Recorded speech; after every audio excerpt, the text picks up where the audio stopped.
Just make sure you don't scratch it.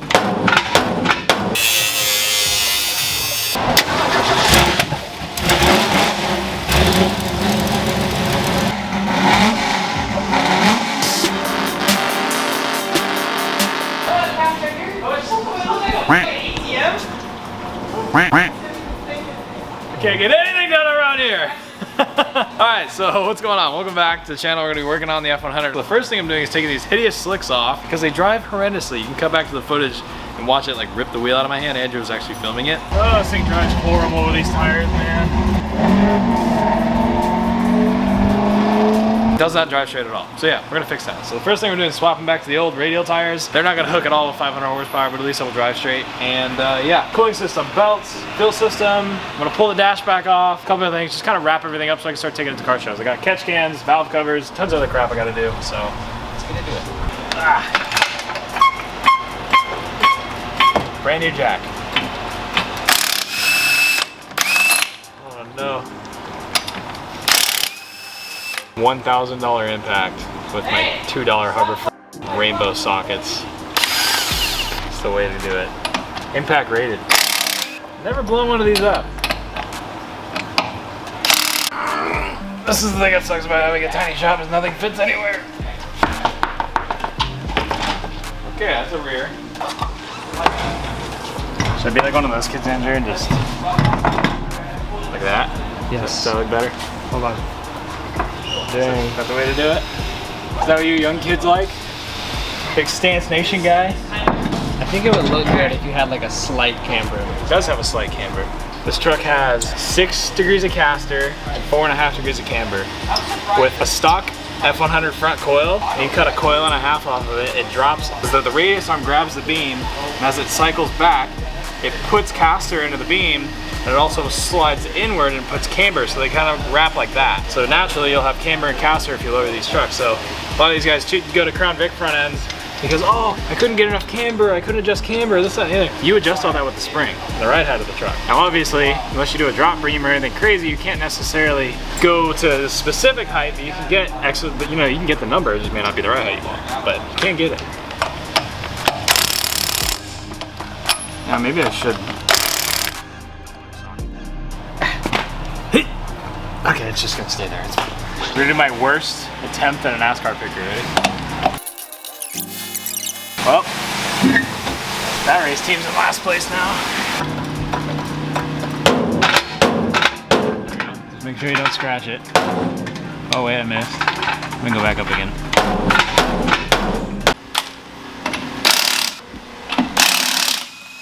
Have that good figment, huh, Andrew?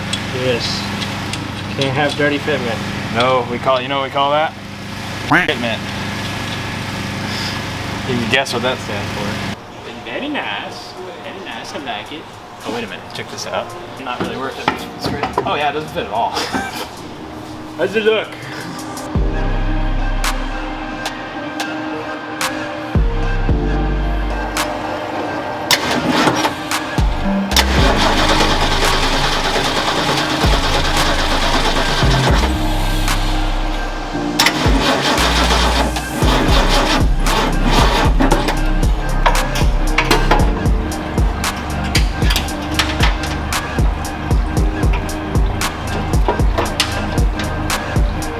Something tells me that wasn't working very well.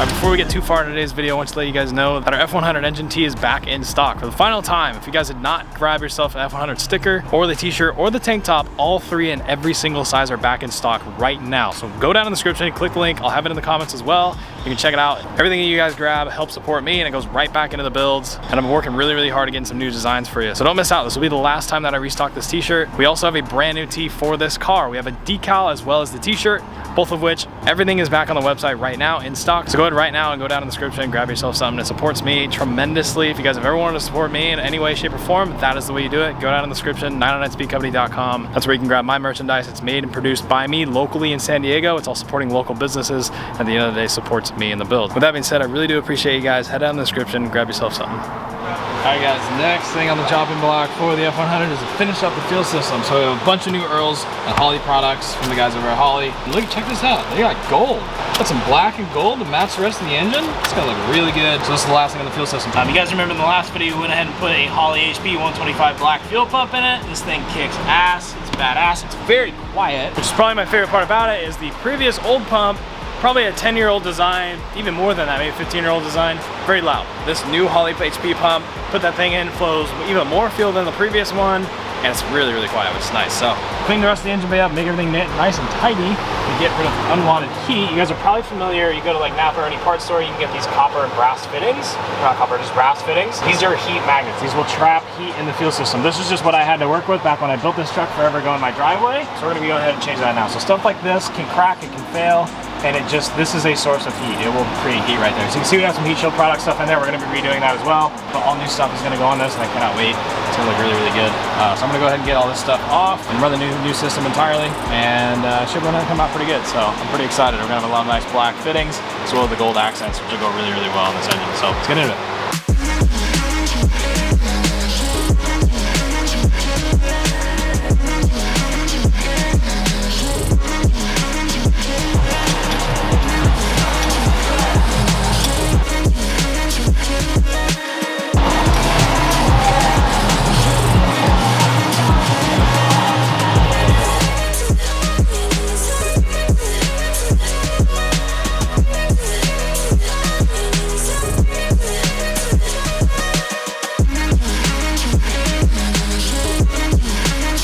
Alright guys, if you're anything like me, you have a bunch of old cars, and if you're familiar with old cars, they make a lot of screeching and grinding noises with things like opening doors and hoods, and it drives you absolutely insane. Well, that is where PB's Multi-Max lubricant comes into play. This will help you a bunch, and I'll show you guys why. So there's nothing more embarrassing about having this amazing vehicle, and you walk in and get inside of it on a car show, you open your door, and that is what you hear. It's super annoying, it goes back and forth, you just hear the screeching.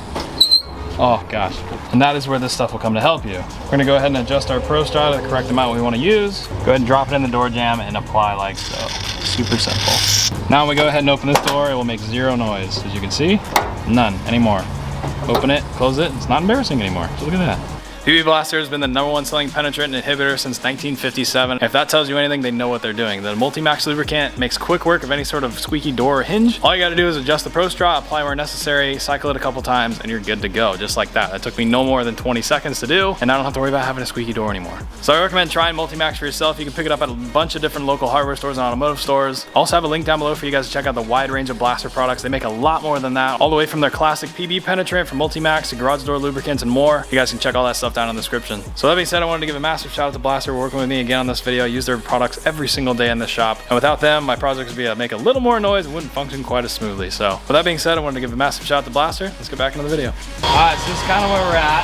You can see I got a NASCAR lid kind of mocked up. My buddy Taz gave that to me. Really massive shout out to him. It's for off of a Chevy. I think it's off a Gen 2 Camaro, but I'm gonna make it fit for this thing. You see it needs to go back a pretty good amount, but I think this would look real good. So what I ended up doing was bringing the fitting forward. You can see it right here. I'm gonna run it behind the distributor over to here. Made a little bracket for this regulator and everything. It's kind of away from the headers. I might make a heat shield that comes off of this. I can just use this bolt, and then I might make a little heat shield right here. Just keep it away from the headers. The header wrap's already really good with this heat shield product stuff. Just give it a little bit extra. The coil and everything is gonna go back on the firewall, so you won't see any wiring up front anymore. And the only thing you'll see is these two wires that will kind of run basically back to the back of the engine. I'll probably tuck them underneath the intake so you don't see them at all. And then I'm basically gonna run the fuel system down to this main feed line right here. I'll put a bend in it and we'll just run it up off of this fitting right here. So it kind of looks a mess because I'm taking a couple different fittings than what we originally planned on. So I just have a box of a ton of fittings. This is just typical hot rodder stuff when you have 900 fittings from other projects that you never ended up using. So that's kind of what we're doing right now. Just have a box of old fittings. I'm going through it, laying it all out. I'm like, oh, I have bits and pieces from this fitting and this fitting and this fitting, and I'm taking bits and pieces and kind of making everything work. The nice thing about having a bunch of old stuff that you may never use is you can mock stuff up and then you know what to order exactly, and you never have to worry about it not fitting. So that's what I'm doing right now. I still need to get silicone adapters and then a coolant filter and pretty much copy the exact same setup that I did on this car. If you guys never saw this, I recommend going and watch some of the older videos I did on this car. It has silicone couplers, no actual hose clamps on it. So you can see this lower hose down here. It's just a silicone coupler, and then an aluminum water line that I made goes all the way down under the power steering puck. It's pretty trick. And this is all you'll see. There's no clamps. These are actually heat shrink clamps. So when the coolant heats up, you take a torch to these things. As the cooling system heats up, tightens these down, these will never leak. And the only downside is you gotta cut them off if you wanna service this cooling system. But they do look good. But yeah, little by little we're gonna get there. I'm gonna go ahead and be pulling this regulator and this whole system off of this fender well, so you won't see anything over here anymore. It's all gonna be isolated to the engine. So really going for that clean. You open the hood, you see nothing but the battery and the relay box and the engine. That's all I wanna see in this engine.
I've been here for way too long, especially for a Saturday. It's 9 o'clock at night and I should be going home. Actually, it's 9:30 now I look at the clock, and I've been here since 10:30 in the morning. So yeah, been here for almost 12 hours. I need to go home. But nevertheless, I'm happy with my progress, especially on a weekend. This thing looks absolutely killer, and you can see definitely why I spent the time to do it. That air cleaner, man, keep in mind I just threw the sticker on it. It's not the right color. It needs to get anodized, all that stuff to match the valve covers and all that stuff. I do have different valve covers too. I'm just not there yet. They're not done. They've been taking forever for whatever reason to get finished, so they're way behind schedule, so I don't have them to show you guys, unfortunately, but hopefully very soon. And I'm also going to be getting this cover done, but I wanted to get it fitted, and you can see it does tuck back nice all the way up to the firewall. I have a little relief cut, and there is a trim seal that goes all the way around it to seal this thing up. Unfortunately, I don't think it's going to touch the hood, but it will at least seal up against the cowl. Probably going to go ahead and clearance that a little bit more in the back, but for the most part, this will keep all of the air going into the intake out into the back area and away from the bottom of the engine bay. So I also went ahead and I mounted our ice coil way back in there. See that little guy back over there? So he's tucked up in there nice and tidy. So we will not see any ignition wires. So the way I'll run this coil wire is I'll run one little guy down here and underneath and around everything and under the intake, so you don't see it at all. And then we'll have one solid loom come down and tuck back to this side, one come down and tuck to this side with the ice ignition wire building kit. I'll be able to make all those from scratch and look really, really good, but nevertheless, this entire fuel system came out absolutely awesome. I am going to order new fittings. This junction I built with just stuff I had lying around. This was not originally part of our plan, but I do like the way that this is routed right here. This will work really, really well. There is a pre-filter down there for everything. So yeah, I'm going to come back in the morning and wrap this thing up. Very, very pleased with this. So I'll see you guys in the morning and get the wires made, get this thing fired up, and I can show you guys the two-step, because it actually is going to work this time.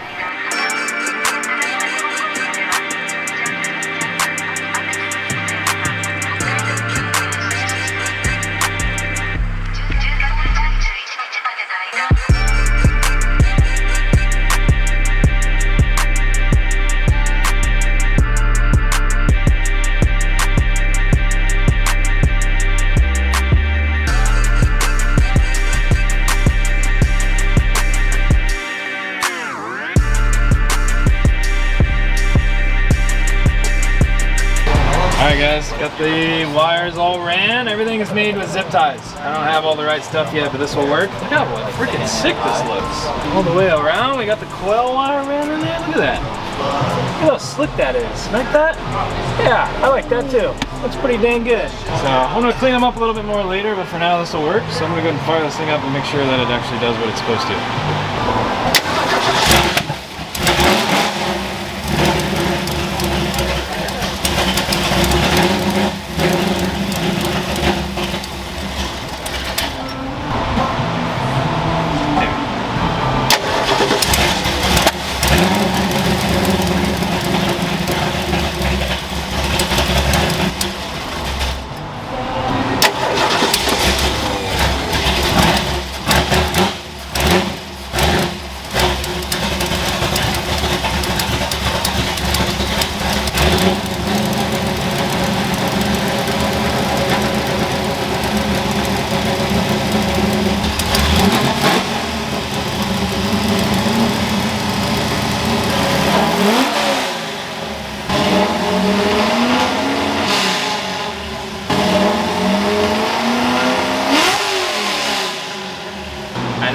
Picasso. Alright, so I think I got everything wrapped up from last night. All of the ignition system as well as the charging system are hooked up and hopefully work the way that they're supposed to.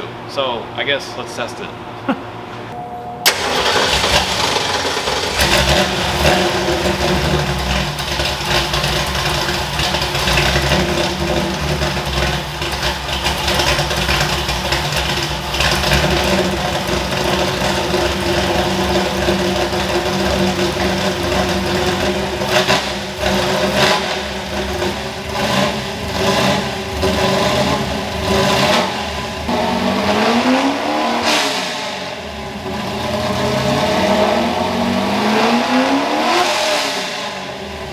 Alright guys, this thing's coming out awesome. As you can see, I got all the ice ignition stuff on, hooked up and running good. It's all timed at pretty much 36, which is exactly what we ran it on the dyno at. I might pull it back 2 degrees just so I can drive it around and know it's safe before I go on the dyno. The one thing I need to do now is put a wideband O2 gauge in it, basically a full AFR gauge, so I can see the AFRs as I'm driving. That's the most important part when it gets to putting this thing back on the road. It's what I did not have before I blew this engine up, and it's the reason I actually ended up blowing this engine up, because I did not know my AFRs. If I knew my AFRs were going 16 plus, I would have lifted and I would have saved the last engine. So if you're into performance, you're into RPM, you're into beating the crap out of your car, cannot recommend putting an O2 gauge in it more. It will save your engine, so please do it.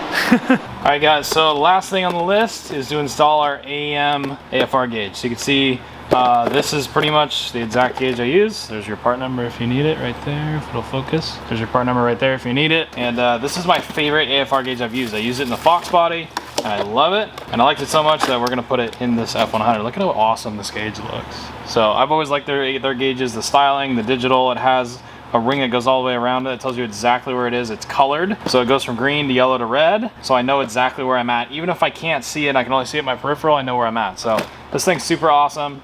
I think the only thing I'm gonna have a tricky time is actually where I'm gonna mount this thing, but you can see they're really shallow. And the harness is already here, so the only thing we're gonna have to do is weld our bung in for this, which is super easy. Just gotta drill a hole and run that in. The rest of the stuff that's in here, you have your main power harness, or actually this is the gauge harness that goes to the sensor, to the back of the gauge. You have your pigtails, and then this runs directly to our sensor down to the exhaust. So very, very easy. This thing is incredibly easy to set up. It should take me no longer than an hour to put this thing in. So I'm gonna go ahead and get it put in the truck.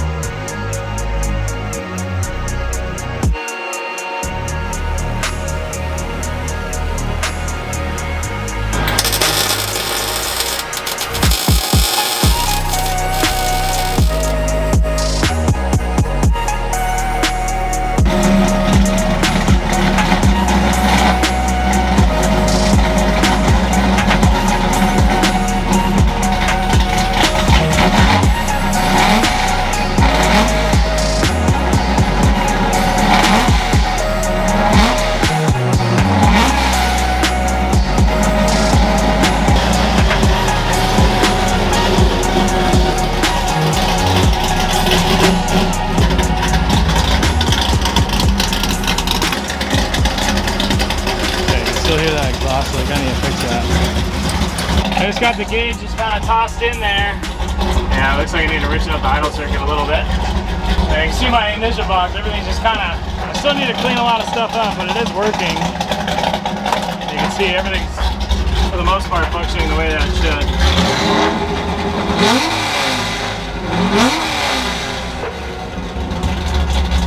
It's weird how it kind of idles like pretty lean, but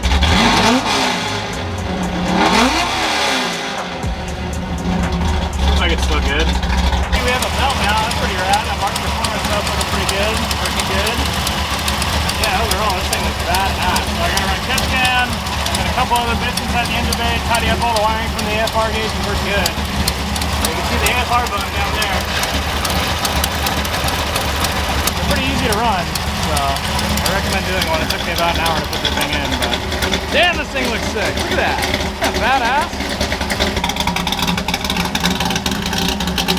All right guys, well there you have it. I'm super pumped with this thing. It sounds bitchin'. The ICE ignition system makes this thing sound insane, and I can literally with the click of a button change the rev limiter. I still need to activate the two-step, so in the next video you guys are gonna see me activate the two-step, get the AFRs, get it tuned just around here with just some timing and fuel adjustments before it goes on the dyno. We're gonna test out the two-step. We're gonna leave the rev limiter down for right now just for safety purposes, and we're actually gonna throw some GoPros on this thing and get some street driving clips. So expect a lot of driving in the next video with this thing. So with that being said, I hope you guys did go on and enjoy today's video. I put a lot of work into it, so like the video if you did enjoy. Let me do a thing down in the comments below, and don't forget to grab your F100 engine shirts as well as your town car shirts. That will be the last time that they are restocked right now on the website. Go grab them right now. I'll have a link down below. And so that being said, I hope you guys did go on and enjoy. With that being said, I'll see you guys in the next video where we get to go tear it up in the F100 once again. See you guys.